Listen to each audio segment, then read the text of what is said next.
All right, we are going to get started with the show. This is the Fargo Five, where we take a look at the interesting, extraordinary people who live in Fargo, North Dakota. We have Nyamal Dei, who's the executive director of Dondial Kel International. Hello, Nyamal. Oh, you'll want to be on the mic. Helps. I am right here. Hello. Yeah, and then we do want to be on the mic when we're closer. There you go. Is this better? That'll be a little bit better. So tell me about Dondial and how you came to have that position. So Dondial Kel was found in 2015 when I was at NDSU students. I really wanted to help community back home in South Sudan. But at the same time, I feel like I still have the heart over here in the Fargo-Moorhead area where I wanted to help, So it started as South Sudan Read. And then because as it get bigger, we decided to change the name to Dondial Kel International, meaning like we are together as a communities, as a world, as a just particularly like coming together as a community. So that's what the meaning of Dondial Kel International. Where did that come from? The beginning of the organization. So you were a student here. I was a student. When here. did you? Are you from Fargo originally? Originally, I am not from Fargo. Yeah. So I'm originally from South Sudan. That's where I was born. So I came to U.S. at the age of 10. At the age of 10? Mm-hmm. Okay. At the age of 10. So you've been living here since you were 10. What was that? Not really. Oh, okay. When I first came to United States, it was in 1995. The state that I actually went in was in California, which is San Diego, California. And then from California to Georgia. From Georgia to Fergus Falls, Minnesota, where I go to school at. And then when I finished my 2-year college, I moved to North Dakota. And that was 2008. Okay. Yeah. So you lived in Sudan until you were 10, though? Until I was, and before I was 10, I was in a refugees camp called Ipo in Kenya. Okay. For like a year. For a year. So you were in Sudan. I mean, I know nothing. Pretend I know nothing about the outside world. So tell me about Sudan and living there, and then a refugee camp. Holy cow! That's got to be. So the war broke out, of course, before I wasn't even born. So my family, my dad was in the military. He was fighting the regime of Sudan at the time. He was a young man before he met my mom. I guess they fall in love, and then they had me. Yeah. During the war. So I was during born, the war in Sudan. Mm-hmm, wow. In Sudan. So during that time, we moved to refugees camp in Ethiopia. Well, let's slow down just a little bit because I think what is that like growing up in a war-torn? I mean, I don't even. Sudan. Yes. How is Sudan? I mean, so I've only got the context of living in Fargo, North Dakota, right? So yeah. what are houses like in Sudan? What are the streets? What's the infrastructure? Is it similar to here, or is it perhaps less developed? Or I have no idea what it's like out there. No, don't get me wrong.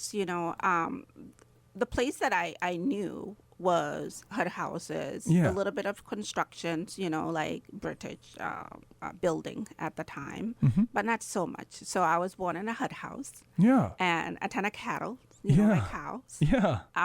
But I was not that kind of kid who's around cattle a lot because I'm around my dad because he's stationed everywhere. Because your father's in the military, fighting a war. Was it a civil war then, or so he fought in a civil war? Yeah. Before I wasn't even born. Oh my goodness. And then he fought between Ethiopian government and Sudanese too as well. And are they like right next to each other? I have no concept of geography. Okay. Yeah, right next to each other. And then from there, when things got really bad, and then we end up in the refugees camp in Ethiopia. Yeah. It's called Tarpam. That's where I kind of grew up a little bit. So Sudan was fighting Ethiopia. Not Sudan was fighting South Sudan because there is a North Sudan and South Sudan. I see. So South Sudan became independent in 2011. Okay. Even though they're still fighting each other as we speak. It's ongoing. Mm-hmm. And so right now as we speak, there is a war in the Upper Nile region where I was born.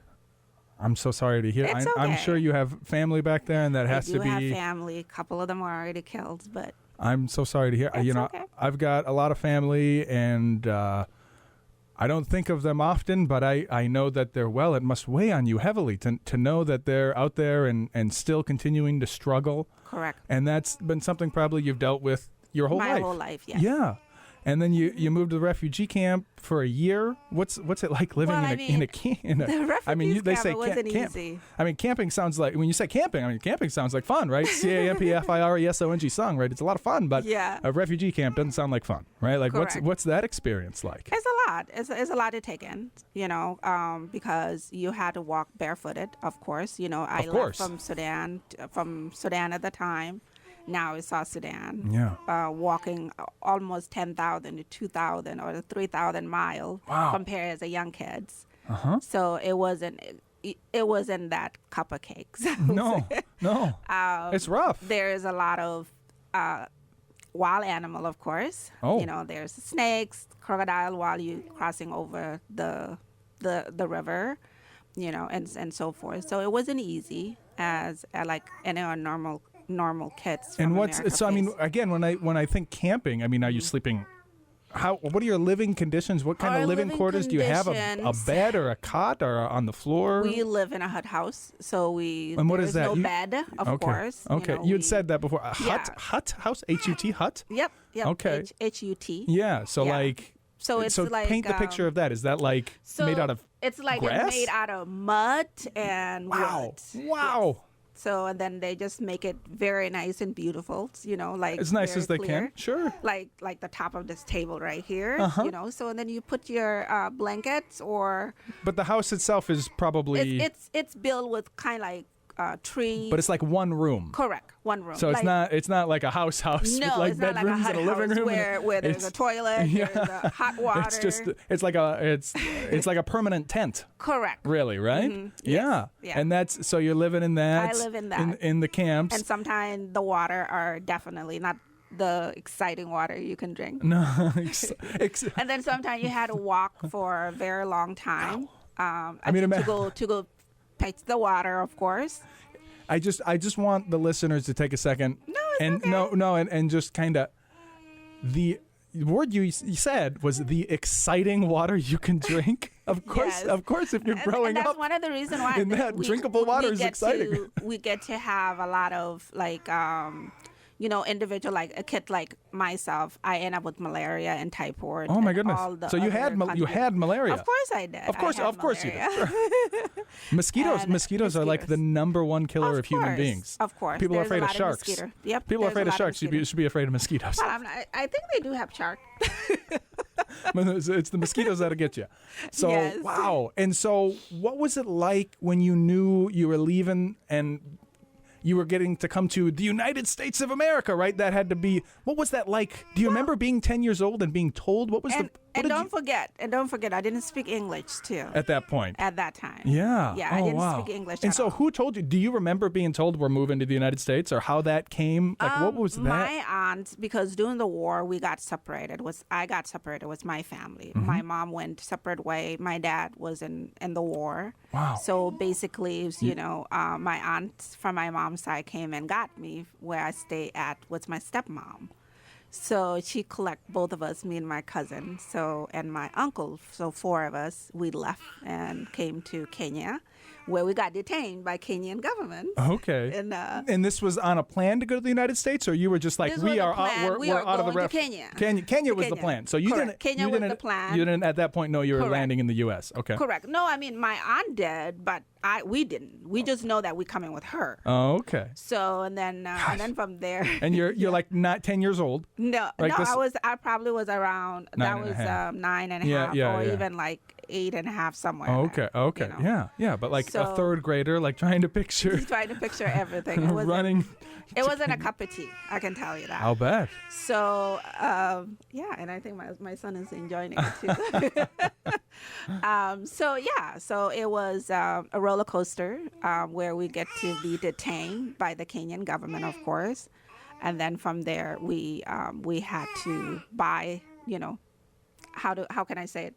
bribe somebody with Bribe, money, yeah. you know, and then they had to put us in a truck where we get to go into Kenya, and then that's when we get to spoke with my uncle who came to United States in 1994 To California. to California. That had to be. Well, technically, not even in California. There was a sponsor who had us to come to North Carolina, okay. but we didn't speak any English, so they had to reverse us to California. Because they want to take you in North Carolina. No, there was a sponsor that willing to take us in. Okay. Oh, But there was a sponsor. There was a sponsor. There was yeah, a sponsor. There was a sponsor because after we got into the camp, there's only one form that was my aunt only there. So an aid worker from America said, rip that form apart and then put us, 3 of us in one form. And then because she's like, where are you going to leave these 2 kids at if you came by yourself to United States? Yeah. So then from there we,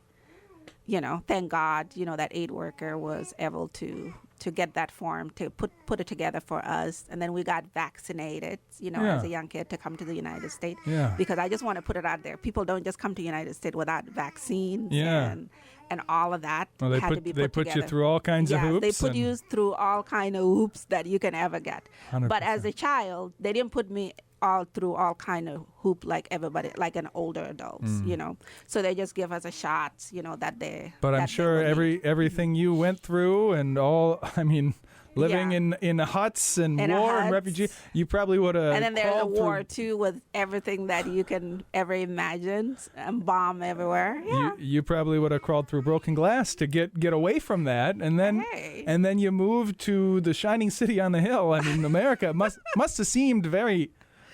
What was that like moving from that kind of, if I can say, destitution. That kind of hardship. It's tough out there. Yeah. Moving from there and then, boom, the land of opportunity. What was that? That had to be just like a huge fun. kick in the pants. That had to be a big shock. It was hard. It was hard. And not speaking the language. No, it was tough. But I knew that, every kid, when you come to a new state, what happened then? You get to be around people who speak that language, right? And for a young kid like myself, who's eager to learn the language, and guess what?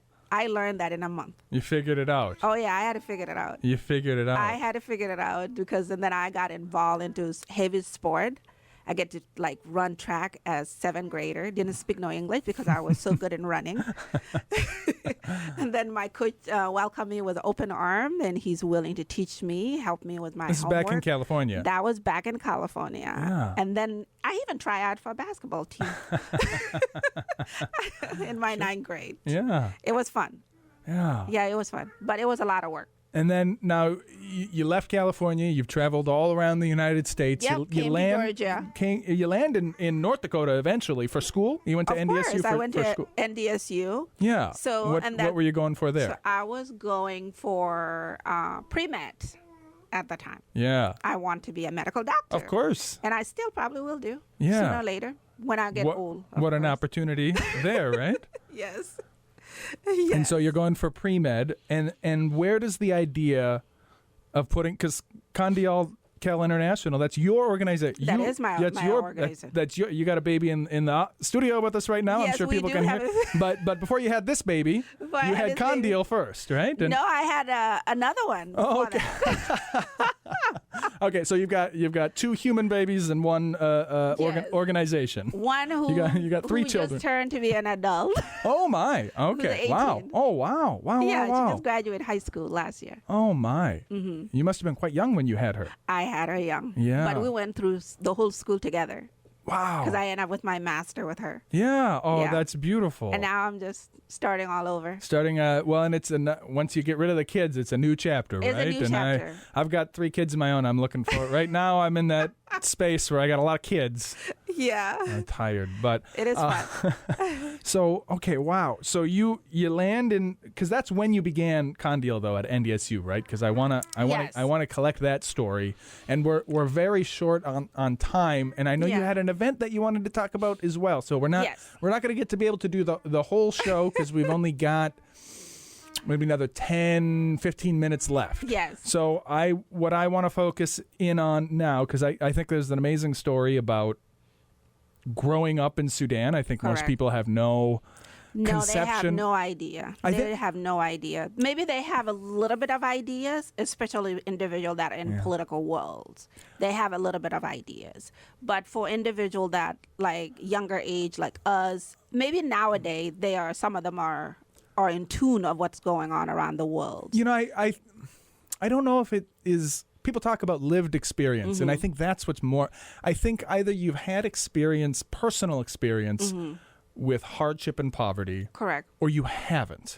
Correct. And I think for some people who have never experienced poverty, I don't think that they're even capable. I think they can hear it and they can try to, but they can't really internalize.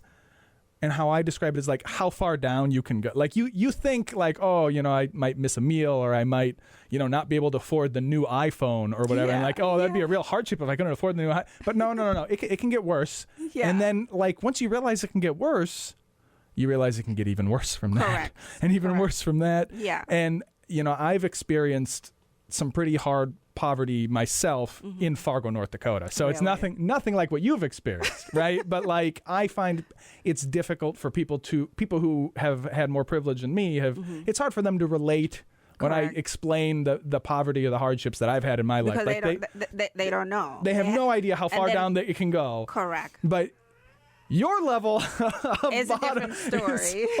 And so I think at least I'm in a position to know that it can get worse from here. And so it probably can get worse from my experience. But I can't imagine dragging through all of that, surviving that, the grit, the strength that it has to take to just keep going, to fight on, to take any opportunity that you have, to carry through, to come to another country, learn another language. Correct. That's amazing. And keep in mind, I used to speak more than 12 different languages. That's a lot of languages. Yeah. That's a lot.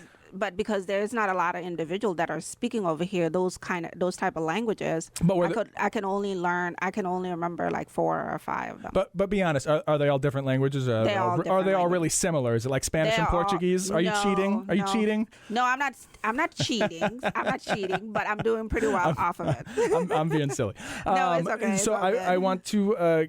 But because we've got time. Raspy comes on next. We got a bit of a late start. I want to hear about NDSU. Had you ever started? Because Dondial, I imagine, is a nonprofit. It is a nonprofit. Had you ever started a nonprofit before? Have you? No, I never did. This is your first and only. This was my first and only. So where did even the idea? I mean, where did it enter into your head? Of like, okay, I've experienced such hardship. I'm pulling myself up. I mean, where you were at that point. Gosh, you've raised a kid, you've moved up, you've taken on so much, you've improved yourself so much. Where does the idea come into your head of, oh, I know the next step here? Let's start a nonprofit. Where does that idea even come? Where does the idea? Most of it is, I can say, is all about who you are as an individual and how you were raised by your family. Okay. But for me, is I watched my mom the whole entire time, those couple of years that I was born. I see who she is, and my dad too as well. I saw them, giving me an example and how to give back to the communities. So back in Sudan, they ran nonprofits? No, they do not run nonprofit, but they're great leaders, in the community that are willing, whatever they have, they're willing to share with other in the community that do not have anything. So that's what they install in me. Like, especially like my mom, she will never see a young kid on the street starving to death when she have something at home.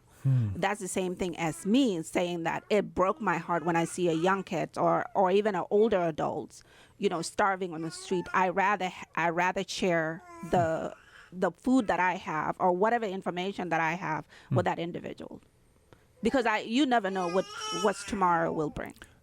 So in that effort to give back, that's where you've decided to. I mean, what I really want to try to narrow in on. So kind of the point, and if you watch the show, if you go and you catch the other shows, this is like number 75. And wow! I've been doing it a minute. You've been doing it for a long time. I love my show. Yeah.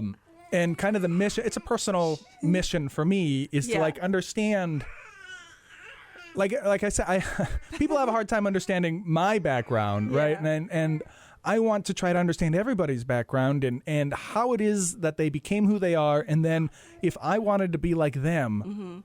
what would have to happen inside of me to be you? Like, what would if I wanted to start my own international nonprofit? Yeah. Right. Like, where what would inspire me to do that? What would motivate me to do that? What would incentivize me to do that? Where would the idea even come from if I were to start my own international? And so in your experience, and that's what I'm trying to tell you. Yeah. It has to start from your heart and who you are as an individual. For me, it's come from my heart. These are things that I want to do since I was a little kid. Yeah. It's not something that just come out of nowhere. Yeah. It's just that now there are resources that are being given to me in my lovely community here in Fargo Moorhead. Yeah. And learning about everything about nonprofit at the school levels, being given a platforms to speak in front of about 100 to 200 students in a classroom to just talk about my story and so forth. That's where I said, you know what, this is something that I actually can do. This is who I am. I can't run away from it. Even when I run away from it, it eat me alive. Sure. You see what I mean? Absolutely. That's why you have to have that passion. You have to have that initiance, like, I'm not sure if that's how to say it, but I'm just saying you have to have that drive to say, you know what, this is what I want to do as a person, as an individual, and so forth, because passion doesn't just come like you just see something on the street and you just want to do it. Because at the end of the day, having a nonprofit, it's not like, oh my God, I'm getting rich so quick, And that's where a lot of people do not know. Nonprofit, you don't get rich from it. You see what I mean? Yeah. It comes from your heart. It's how you drive it, because it's not about the money sometimes. It's about you giving it that drive in order for you to make the impact that you want. It's who you are. Yeah, and what your family installed that to you. Yeah, all profits are not financial. Yeah, I mean, some people, don't get me wrong, you'll get some people think that this is what you get, right? But that's why I said it's come from your heart. Sure. You see what I mean? So in my nonprofit, sometimes we don't have a lot of funding. Yeah. But do I have to give up because I don't have funding? No. Yeah. I still do it because it's who I am. I knew that this can help individuals, not only here in Fargo, and also in somewhere in the world. And so at what point did you say to yourself, I know what I'm going to do, I'm going to form, because it's not, you don't just say. I'm a public health by major. Okay. I have my master in public health. Yeah. I always want to be like all around the globes, trying to help where they need it in a war zone. I always wanted to go there. But I realized that, there are a lot of things that I can do here to help our communities, especially like having Dondial Kel Internationals and putting it together, and said, come out, come learn about me, come learn about the different community, the different world that we have here in Fargo Moorhead community. You will be surprised with so many different culture from different backgrounds. People do not know that. And that's why I put International Women's Day together every year. So that way you can sit down with individuals that you do not know who they are. You can get to network with them and you'll be amazed. And they will talk to you about their culture too as well. Okay. You see? No, because I'm still missing. So what I want, what I want, and we're really running out of time. What I want is the actual like the dramatization of the play-by-play. So because it's not like you have these ideas and then somebody else gives you a 501c3. Correct. You had to go, okay, I have these ideas. I want to implement them somehow, some way. Correct. Right? And so it sounds like you had that idea first. Yep. The structure of a nonprofit is insanely deliberate. Correct. Like you have to choose to make a nonprofit. Correct. Right? And so did you say, I have this idea to give back and I want to da-da-da-da-da-da, or did you say, I want to do a nonprofit to give back? You file the LLC. Right? When the corporation? It's a nonprofit incorporation. So it's a corporation. Yeah, sure. Nonprofit is a community nonprofit. Yeah, nonprofit is a tax status. Correct. But so first you have to form the corporation, as I understand it. Correct. I'm not a lawyer. None of this is legal advice. But I understand that so it's a business like any other. Correct. With a very specific tax status. Correct. And so you had to first form the corporation and then get the tax status and then start doing there's a lot of very deliberate things. And so when did you wake up and say to yourself, like, I want what I want is like a play-by-play of like the morning you woke up and said, "I'm going to form a corporation." No, right? so what I did at first, like I said, I speak at NDSU before, so I did a lot of events before it even have a 501c status. I see. You see what I mean? Okay. So I get to do those with my own money, putting in whatever I needed to do. So you were doing not-for-profit activities. Not-for-profit. Yeah, and which I did for a while as well. I did Fargo Meets Japan, if you ever heard of that. But I was using my own money, to put together an event. Uh-huh. And then I realized that somebody was like, why do you keep why don't you have a 501c3? Why don't you have a 501c3? Yeah. Now I see it. Yep. And then somebody told me, this is how I can show you how to do it. Yeah. And then from there, and then I registered. Yeah. You see what I mean? Yes. So for me, I did it first. You were doing free. You were doing it as a not-for-profit. Not-for-profit. And now you do it as a non-profit. Yes. Yes. Not-for-profit. I get it. And now I'm doing it, I'm doing it too as a non-profit, but there is no 501c3. Yeah. Right? Yes. But because of that, because of the individual that we have in our community, they're educated, they see what I can do. Yes. That's when somebody sit me down Very and said, good. let's do it this way. And I said, oh, and then they're like, well, now you can write a grant. Somebody can write you a grant also. Yeah. And then from there, you can get the money to do these Yes. activities that Yeah. you are doing right now. I I see. said, oh, I didn't know that. Yeah. You see, so it take an educator person Absolutely. who went through those, who can teach you how to do a nonprofit. Now I get it. Right? Yes. Does that make sense? Yep. I see the moving part. What were the events? Gosh, I really wish. Because you want to talk about your event, right? So this will let's segue. talk about my What the event you have coming up is? It's International Women's Day. International Women's Day. Was that the event? We just celebrate around the world. Sure. Okay. Was that day. event? And I want to break it up because I break it into two different videos. So I want to break it off when we talk about that event. Yeah. But what I want to know before we switch to the next segment. Yeah. Was that event one of the events that you did before you incorporated, or were you doing different kinds of events? What were the events you were doing before incorporation? No, actually, I did before even I incorporated. Yeah. Yeah, because I incorporated in 2017. Yeah. I did that in 2020. I mean, like before that. Okay. Yeah. Because you were doing events. You said multiple events. So you were doing this International Women's thing. You were doing other events. What were the other events you were doing? So the other Just events real quick. is like women empowerment. Yeah. And we did a lot of financial literacy. Yeah. We did mental health, Yeah. which I'm very passionate about. And what are the events? Okay, well, you know what? No, because now we are getting to the next segment, and we're very short on time. So jump out and jump back in, and we'll get to the next segment. Yeah.